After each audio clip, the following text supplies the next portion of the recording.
My wife told her friends that being married to me was nothing but regret, a daily punishment she wished she could end. They laughed, clinking their wine glasses, saying she deserved someone worth her time. I stood in the hallway, holding a toolbox, listening to the woman I built a life for describe me like I was a stain she couldn't scrub out. Daniel Reed didn't move, didn't breathe, didn't even blink. He stayed frozen just behind the wall, hearing every word Valerie spit out with effortless cruelty. Her tone wasn't frustrated or emotional. It was mocking, gleeful, sharp. The laughter that followed wasn't the laughter of friends comforting each other. It was teeth-bared, mean-spirited laughter, like they were enjoying watching a man drown. One of her friends asked, "Then why don't you just leave him, Val? What's stopping you?" Valerie snorted. "Oh, don't worry. I've got plans. Daniel is too stupid to see anything coming. When I'm done, he won't even have a house key." The friends roared. Valerie slapped the table dramatically, enjoying the attention like she'd been starving for it. Daniel backed away quietly, each step feeling heavier. It wasn't the insult that hurt most. It was how proudly she said it, how she performed his humiliation for applause. He walked to the backyard, sat on the cold step, and stared at the ground. Something inside him shifted, like a string snapping. He whispered to himself, "So that's what I am to you." That night, Valerie came into the kitchen humming, a little tipsy, grabbing a bottle of water before bed. She didn't notice Daniel sitting at the table in the dark.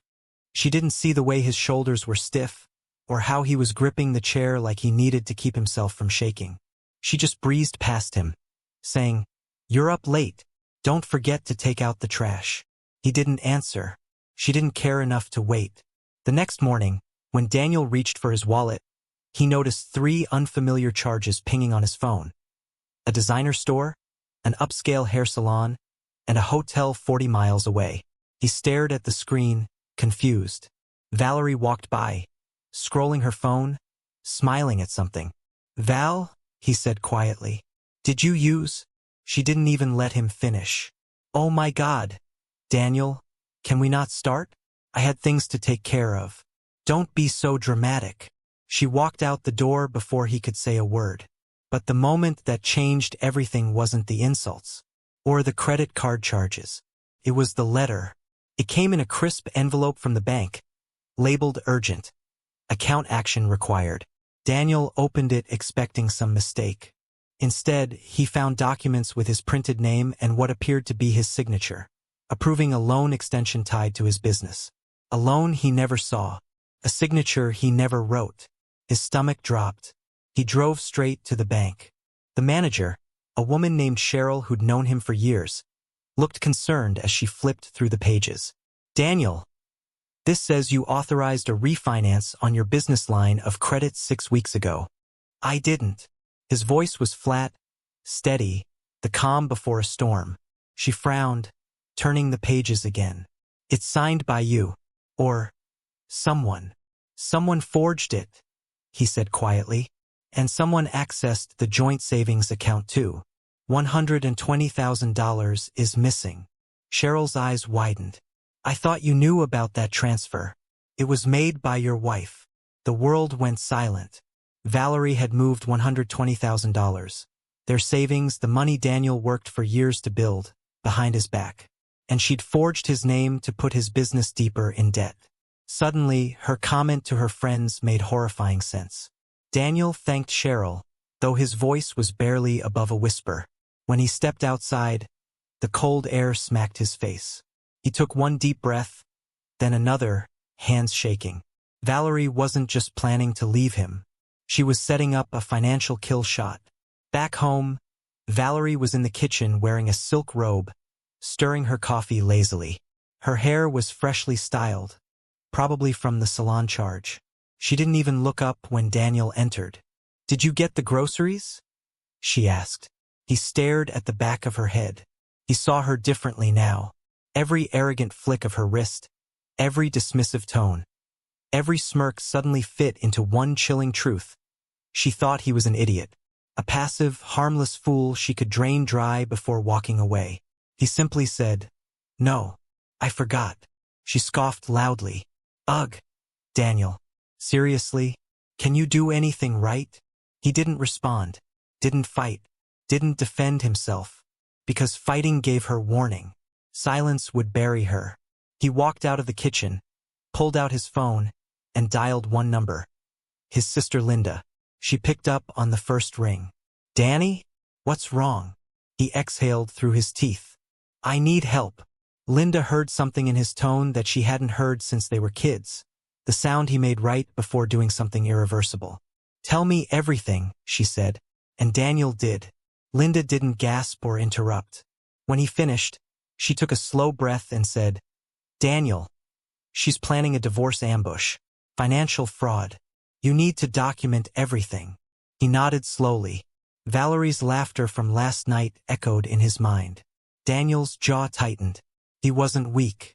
He wasn't stupid. And he wasn't done. The section closes as Daniel discovers something even worse. While taking out the trash, he sees a crumpled receipt from the same hotel, showing 2 guests.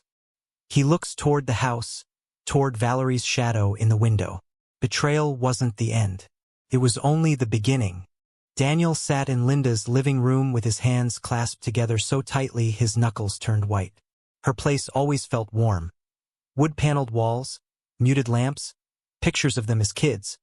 But today, even this safe space felt foreign. He just finished telling her everything. The insults, the missing money, the forged loan, the hotel receipts. Linda didn't gasp, didn't panic. She simply leaned back, eyes sharp, processing. Okay, she finally said. Listen to me carefully. You cannot confront her. Daniel looked up, confused. Why not? She's stealing. Because the moment she knows you're aware, Linda interrupted. She'll destroy evidence, lock down accounts, shift funds, get a lawyer, and make you look like the aggressor. She pointed a finger at him, calm but firm. You have one advantage right now. She thinks you're clueless. Those words hit him harder than Valerie's insults. Clueless, passive, weak. It was exactly how Valerie described him to her friends. Good, Linda added with a slow, cold smile. Let her keep thinking that. For the first time in days, Daniel felt something other than pain. He felt clarity, the beginning of a plan forming like a storm cloud. Linda stood, grabbing a legal pad and pen. We're going to map this out step by step. First, we gather proof. She wrote quickly. Second, secure your business. Third, isolate assets she doesn't know about. Fourth, document her affair. Daniel flinched at that last part. Affair. The word tasted bitter. Linda softened her tone. I know, Danny, but you need evidence showing intent. Judges don't like being manipulated. She tapped the forged signature.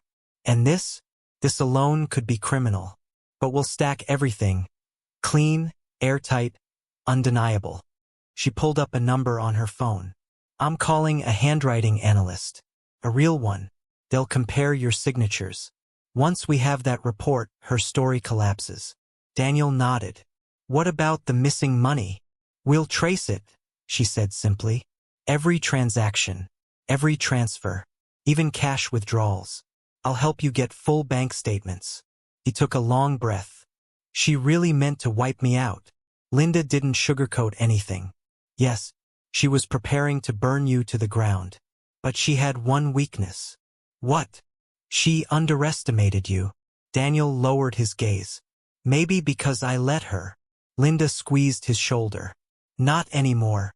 The next few days felt like learning to breathe again. Daniel went home acting normally. Quiet, tired, predictable. Valerie barely noticed him. She floated through the house humming, scrolling her phone, texting someone constantly. She wore new clothes he'd never seen.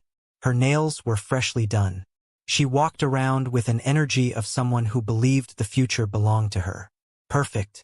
Daniel didn't confront. He observed. While she showered, he checked her purse again. More receipts, a new hotel charge, a dinner for 2 at a fancy restaurant he hadn't been to in years. When she stepped out of the shower humming, he was already outside mowing the lawn, face unreadable. He began documenting everything. Linda showed him how to store timestamps, pictures, receipts, screenshots. Not emotionally, factually, like building a case file on a stranger. One night, while Valerie slept hard after a girls' night, Daniel quietly placed a small voice recorder inside the home office. He didn't know if she would slip up. He didn't expect much. But he got everything. The next afternoon, Valerie took a call in the office. "Yes, baby, of course I'm moving forward with the plan," she said, her voice bright. "He has no clue. I told you. Daniel signs anything I put in front of him." Daniel felt his chest tighten, but he kept mowing the lawn like nothing was happening. She continued, "Once the divorce hits, I get the house, half the business and the accounts. Then we're free. His company is practically drowning now. The loan extension screwed him. He won't even know what hit him." Daniel froze mid-step. Then she said the words that would become the center of the courtroom blow. "I forged his signature better this time. He won't fight it. He never fights anything." Daniel inhaled sharply. Linda had been right. Silence was power. That evening, he drove to her house again. He didn't even knock. She opened the door before he lifted his hand, eyes full of concern. "What happened?" she asked. Daniel played the recording. Linda's face went cold. Not angry, frigid. "Oh, she's done," she whispered. "She just confessed to fraud. On tape." She immediately backed up the recording into 3 separate encrypted files. Then she helped Daniel open a new LLC for his business, transferring all active clients, contracts, and accounts privately. Valerie still believed she was sinking his company. Unaware she was only sinking the corpse of the old one. They also placed a freeze on the home deed due to suspicious activity, which legally prevented any transfer until investigation. Daniel didn't know whether to feel relieved or devastated. "Linda, she never loved me, did she?" Linda paused. "I think she loved what she wanted you to be, not who you are." That hurt because it was true. But pain wasn't weakness anymore. It was fuel. The days that followed were a long, slow tightening of the noose, and Valerie didn't notice the rope around her neck. She continued flaunting her affair, buying more luxury items, planning a future Daniel had no place in. She called him predictable, boring, clueless.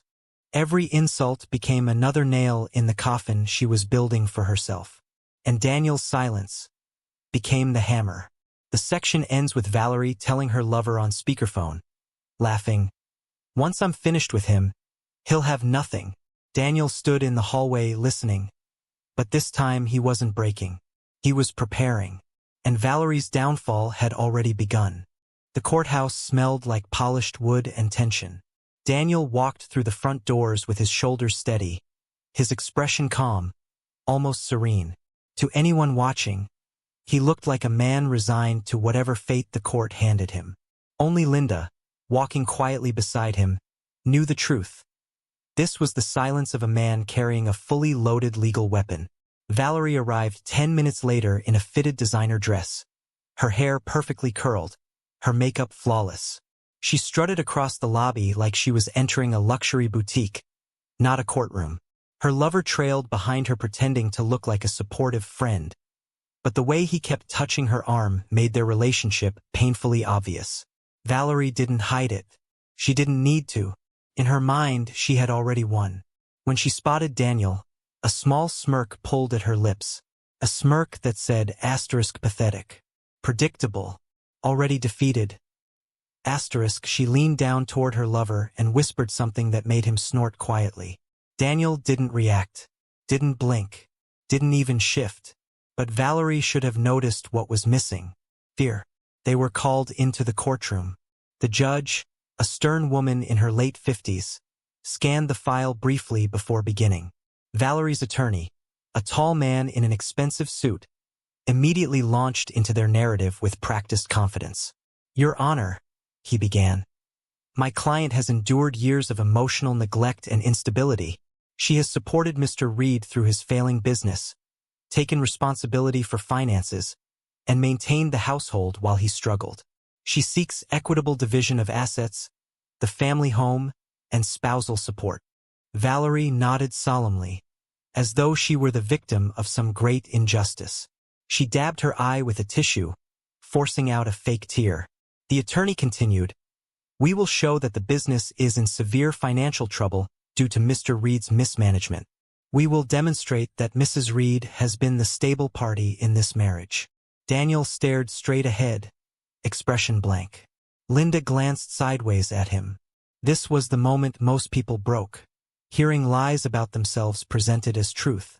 But Daniel didn't crack. He waited. Valerie's attorney placed multiple documents on the judge's bench. Statements showing fluctuating balances, evidence of the loan extension, which Valerie claimed she helped Daniel manage because he doesn't understand finances. The judge nodded slowly. "Mr. Reed, do you have a response?" Valerie smirked. Her foot tapped lightly under the table, her body language screaming satisfaction. She believed there was nothing Daniel could say to defend himself. Daniel stood, smoothing the front of his shirt. "Yes, Your Honor," he said calmly. "I do." He began by placing the first folder on the judge's desk. Full bank statements showing unauthorized transfers into Valerie's personal account. The judge raised an eyebrow. "Mrs. Reed, are you aware of these?" Valerie's face twitched. "Well, he authorized." Daniel calmly laid down the next document. The handwriting analyst's official report, stamped and notarized, confirming the signature on the loan extension was a forgery. "This is impossible," Valerie snapped, her voice sharp. "He must have hired some hack." The judge cut her off. "Mrs. Reed, control yourself." Daniel then placed the final piece, a small USB drive. "Your Honor," he said softly, "this recording was taken inside our home. It contains my wife's own words describing her intent to drain our finances, forge my signature, and leave me with nothing." Valerie's complexion drained of color instantly. The judge pressed play. Valerie's voice filled the courtroom. Laughing, bragging, mocking Daniel as stupid, admitting to forging signatures, explaining how she bled him dry and planned to take the house and half his business. Her lover shifted uncomfortably, looking for an exit. Valerie shot to her feet. "That was taken out of context," she screeched. "He manipulated it." Linda calmly pulled out the full transcript. "Unedited, Your Honor. Time-stamped." The judge reviewed it, her expression hardening like concrete. Then she leaned forward. "Mrs. Reed, do you understand the gravity of the evidence against you?" Valerie's breath hitched. Her eyes darted around the courtroom like a trapped animal. Daniel wasn't done. He handed over the documentation proving the new LLC formation date, months before the forged loan extension, revealing Valerie's entire sabotage attempt targeted a company she no longer had access to. Now her attorney looked sick. The judge sat back in her chair, absorbing the mountain of evidence, the timeline, the confession, and the financial documents. "Mr. Reed," she said slowly, "you may sit." Daniel did so quietly. Minutes passed in silence, broken only by Valerie's frantic breathing. Her lover silently stood and slipped out through the back door. She didn't even notice. When the judge finally spoke, her tone was decisive, sharp, and irreversible. In light of overwhelming evidence of fraud, malicious intent, financial misconduct, and unauthorized asset transfer, the court rules as follows. Mr. Reed is awarded full ownership of both the original company and the new LLC. The marital home is awarded solely to Mr. Reed. Mrs. Reed is ordered to repay all siphoned funds. Spousal support is denied. And a criminal inquiry into signature forgery and financial fraud is hereby forwarded to the district attorney. Valerie gasped like she'd been punched. No, you can't. Daniel, please," she cried, reaching toward him as if suddenly remembering the concept of remorse. Daniel looked at her one last time, calm, steady. "No," he said quietly. "You ended this long before today." Valerie collapsed into her chair, sobbing, mascara streaking down her face, as she realized she hadn't just lost the battle. She'd destroyed herself. Daniel walked out of the courtroom with sunlight spilling across his face, the weight of years finally lifting from his shoulders. And behind him, Valerie was left surrounded by empty seats, her lawyer shaking his head, and her future falling apart piece by piece. This was justice. Not loud, not violent, just truth finally revealed. Daniel stood in the driveway of his home, for a long moment, letting the quiet settle into his bones. The sun was warm, the air still. The weight he'd carried for years finally lifted. The house felt different now. Not bigger, not newer, but cleaner. As if the walls themselves had been holding their breath, waiting for this day. Inside, the silence wasn't hostile anymore. It was peaceful. He walked through each room slowly, touching the furniture he'd built by hand, noticing the small details he once loved but had stopped appreciating under the shadow of constant insult. He paused by the fireplace mantel, running a finger along the wood he carved years ago.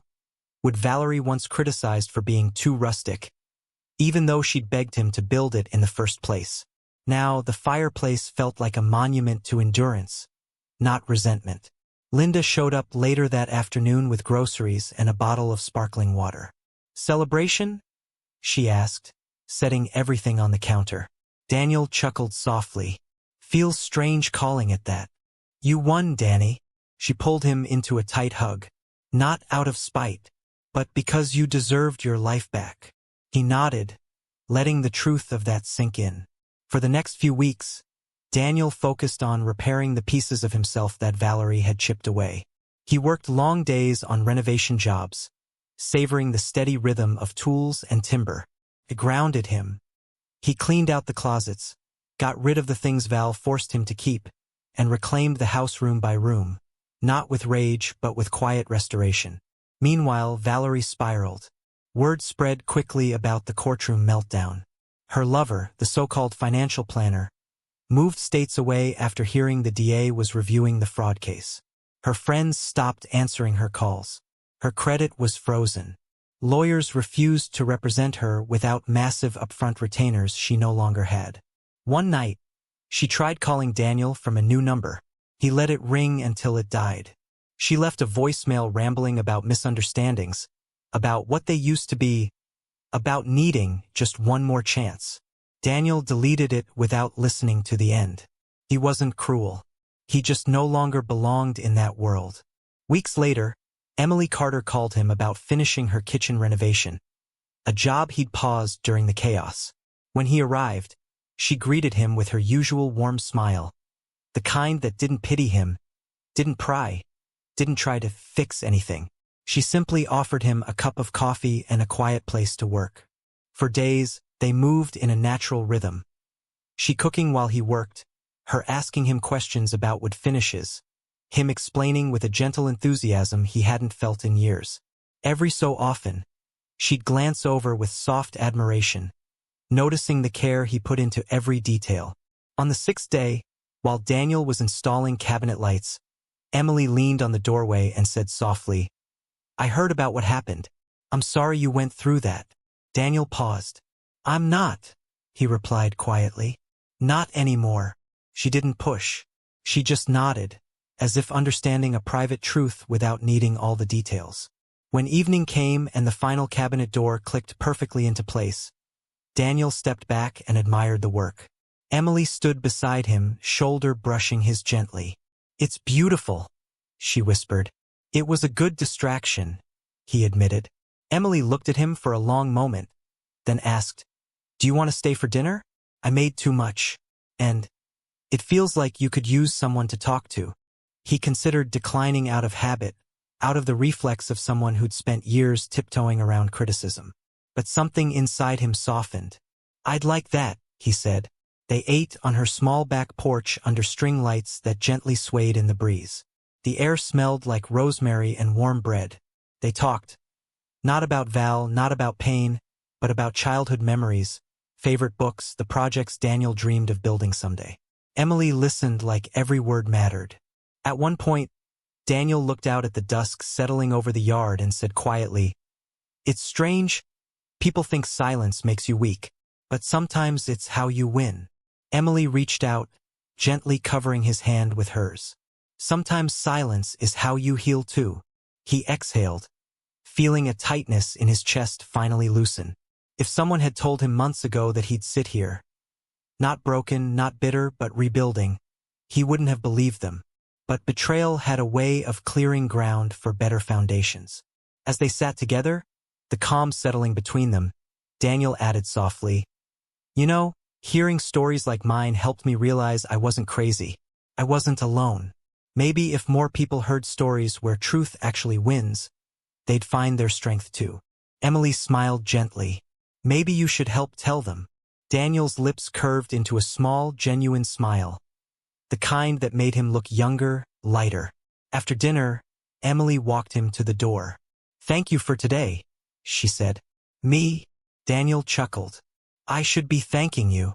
"Well, you can," she teased lightly. "By coming back tomorrow." He hesitated only long enough for it to feel meaningful. "Yeah," he said softly. "I'll be here." As he stepped into her warm kitchen again the next day, something inside him settled. Not excitement, not nervousness, but peace. The kind of peace that only comes after surviving a storm and realizing the sun still rises. Sometimes betrayal breaks you, and sometimes it clears the path for a life you never thought you deserved. Daniel finally understood the difference, and for the first time in years, he stepped into a future that was truly his.